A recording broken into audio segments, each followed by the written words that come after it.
I played football pretty much my whole life. So went to college, went to University of South Alabama first, and actually got into information systems. And then I wasn't able to get into the transfer portal.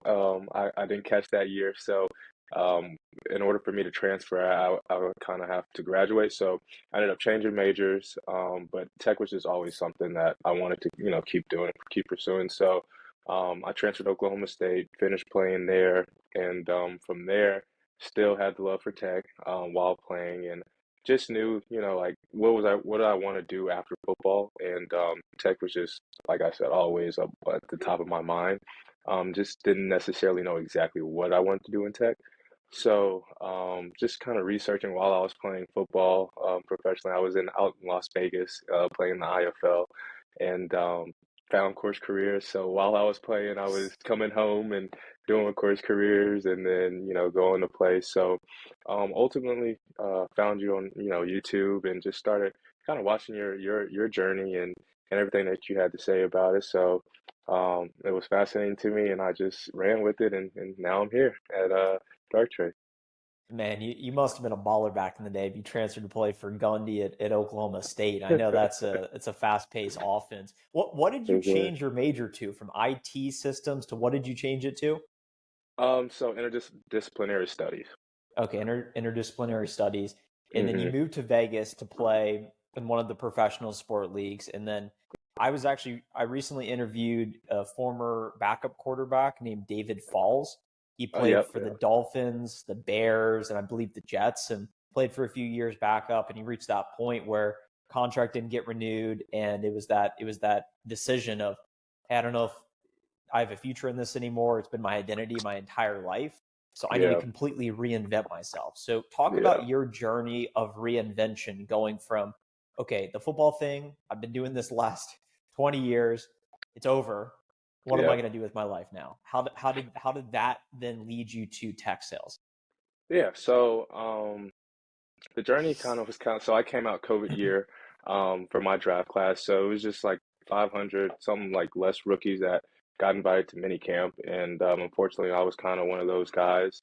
And so I just kind of knew like it was going to be an uphill battle for me. And even to this day, I'm not going to stop fighting for that. But at the same time, I just knew like, hey, tech is booming, it's growing. I still have the love for it, and I really love business and investing and stuff like that. So I just knew, okay, what can I kind of pivot to that would give me kind of the best of both worlds, where it's like I can still train and do my thing if I do get that call, and how I can kind of get ready for entrepreneurship and running my own business and things of such. So um, like I said, I just found you guys on Course Careers, and then I was just hooked. I'm like, all right, well, I can really get into this and learn some things, because sales is just a skill that probably everybody should tap into a little bit.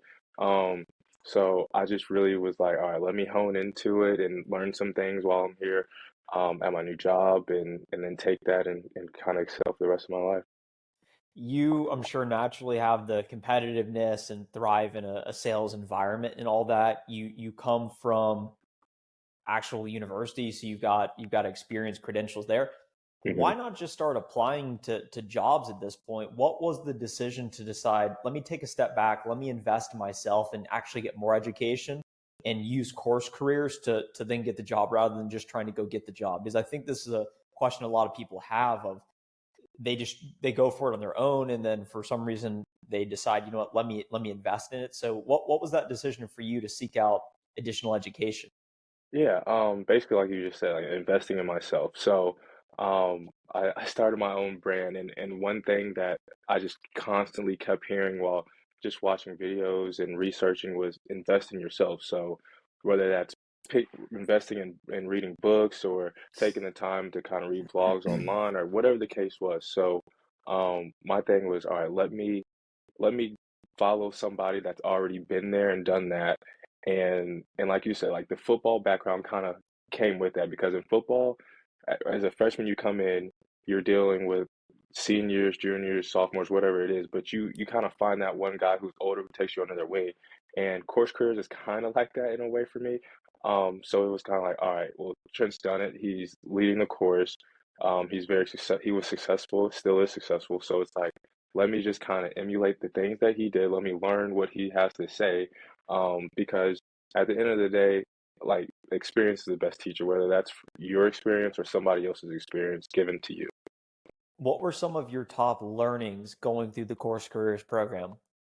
Um, Probably the best thing was like the cold email at the time because I used that cold emailing, like just everything I learned about cold emailing for football as well. So it was like when I was still reaching out to teams, like I was like, let me just see like if it works. And you know what? It actually worked. Like, cause like you'll email so many coaches for opportunity and not hear anything back. And then I was just like, let me just see if it works. And it actually worked. I got in contact with the GM and talked to him for a little bit. So I was like, you know what? That was actually something that was like I could take from just tech sales and apply it to real life. So that was a great thing for me. That's super interesting. Is most people think, okay, it's just based on combine, drafted, or maybe working out, but the cold emailing is probably how you actually get the workouts or the Exactly. interviews or just access for them to even know that you're available on the market in that Exactly. circumstance. So that's super interesting. How long did it take you to complete Course Careers? So my experience is a little different. I was still playing, so it took me about 2 months. Because I started, and then since I was playing, I was just kind of like some days I'll be tired. I'm like, all right, well, let me rest today. Let me rest the body. Let me get in the ice bath, like all that stuff. So it took me 2 months to kind of do it and then redo it again because it was like, all right, I started. I understood it, but let me just go through it one time entirely so that when the time does come for me to take the final, then I'm ready. I don't have to keep going back and study. So, What's harder to learn, the new playbook of all the routes and audibles and whatnot, and motions, or going through the Course Careers? CourseCareers wasn't bad, so I'm not gonna say CourseCareers was actually really, really good. Yeah, the playbook, especially going to OSU, like it's a little different. So, Yeah, I know playbook, Gundy's got the boys going fast pace out there. yeah, I How know. many interviews did you end up having to do until you landed your current SDR opportunity? So I had two interviews technically. So I interviewed with one company like before I was even done with the course. And then I kind of took what you guys were saying in the course about like LinkedIn and optimizing LinkedIn and ended up connecting with a recruiter. And from there we just talked and the process was like smooth and quick. So two companies really. That's really interesting. So as you were improving your LinkedIn, what was your approach to connect with that recruiter? Was it just a matter of connecting with them, messaging them, applying to the company they reached out? How did you actually do that process? So I was basically just connecting with different recruiters and hiring managers, and then just posting a little bit more daily and interacting a little bit more with different people. And the recruiter actually reached out to me, so it just kind of worked out in my favor. It's interesting how it played out. What Exactly. advice would you have for the athletes out there that have been doing it a long time and they're in that process of rediscovery like you? I know you're still in that world a bit, but what hmm advice would you have for them? Because I think there's a lot of parallels to all professionals out there. Yeah. My thing Probably my advice would be to just really take the time to understand yourself because when you understand yourself, you'll know exactly what you kind of want to do and like where you want to go. Because if you don't have a destination, then like where are you going? So just finding yourself and then um, networking. The power of networking is everything. And now that you find yourself in the actual real job, Mhm. what, if anything, from Course Careers has actually translated to potentially be useful to you to help you hit the ground running faster or just better understand what you're doing? Yeah. So I think the terminology, sorry, the terminology was something that when I came in, they were kind of um speaking towards that when we were going through training, and it was like, well, actually I've already kind of learned what this is. I've studied it, I've taken a final on it. So the terminology, the vocab is something that I would recommend that everybody kind of not just take for granted and actually learn, as well as like the cold calling templates or the cold emailing templates, that will go ahead and kind of give you a head start when you get into the role. Good. Well, I think you're a good case study here because you went to college, you've got this real world experience playing football, and you still decided to do course careers because I Mhm, know there's folks from all sorts of different diverse backgrounds, folks that are coming out of high school that use it as a college alternative, folks that are later in their career that want to switch industries, folks that like you that just want to get that edge in the application process. What parting advice or tips would you have for someone that's out there that's looking to change their life, that knows they want to get in tech, doesn't quite know how to do it, is considering course careers, maybe they've tried applying, they're doing the research online.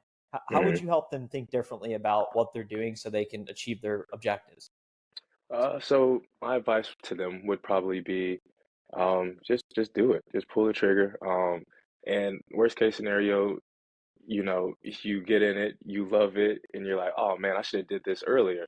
Or you're like, well, hey, it just wasn't for me, but you still have that knowledge. So it's kind of like a win-win.